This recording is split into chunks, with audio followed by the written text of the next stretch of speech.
Good morning. Today we look at Joshua 13 through 15. Trying to get my computer to show the full screen. There we go. And this starts out, chapter 13 starts out with Joshua was an old man. Advanced in years, it says. That sounds nicer than an old man, right? I'll have to remember that. So when somebody asks me how old I am, I'll just say I'm well advanced in years. Anyway, the Israelites hadn't completely taken possession of all of the lands that they had conquered. And the tribes weren't all scattered out, evidently, to where they would be. And so God says to Joshua that it's time now for the Israelites to go and fully take possession of all of the lands that I have given you. And I guess in my mind, I had always just thought that this just happened right away. They came in and they pretty much knew where things were going to be and how things were going to get divided out. And 2.5 tribes had stayed on the west side of the river, but so the verse 8 of chapter 13 starts with the other half tribe. The land divided over the east of Jordan, and the other half tribe of the Reubenites and the Gadites received their inheritance, and la-di-da-di-da. And in so many ways, that's kind of the way this is for me. It's like reading the genealogy. I don't get into genealogy real big. To try to read all of the generations from Jesus back to God, or all of those things. It's good that we have them. I don't refute that at all, but it's not the most interesting reading for me. And so here, where they're dividing the lands out, really, in my mind, I can't really even picture it. So I looked in the back of my Bible here. Bear with me a minute. And this will probably be backwards for you, but this is a map, and my Bible is kind of falling apart. But this is a map that shows the wandering in the wilderness of all the years. How they start and they wander, and the black lines are the wanderings in the wilderness. And if I pull another page out, this one then shows how the conquest that Joseph made, and then kind of the division of the lands. And by looking at those maps, it helped make it a little bit more interesting for me. And I don't know if I should say it's not interesting for me, but I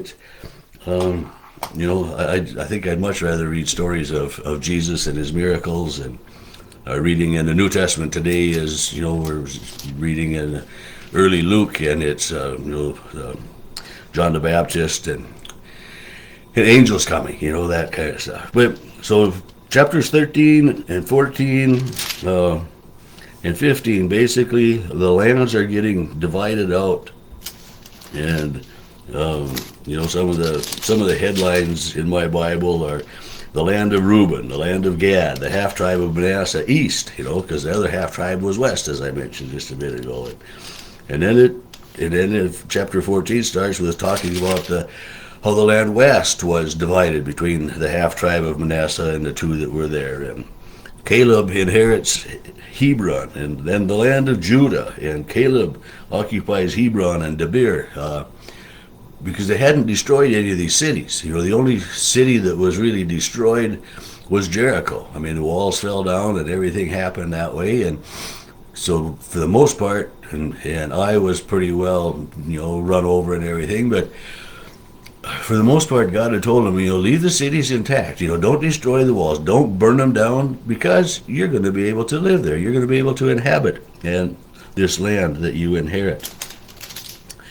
And so that's what we find in these chapters of it's the division of all of the lands, and talking about villages, and when toward the end, verse 33 in chapter 15, in the lowland, Eshtal, Zorah, Ashnaz, and a whole list of towns and cities and villages, and all of that. And And show it in so many ways. It's showing us the extent of God's blessing to his people Israel. And just as God led them through and led them in the conquest of all of these peoples, he's continuing to show his leadership and guidance by making sure that each of the 12 tribes of Israel is taken care of. Like the Levite tribe, the Levites don't get any land. They are the priestly tribe, and they have a couple of cities, I think, but they don't get the lands because the Levites, as being the priests, live in every land and every community, and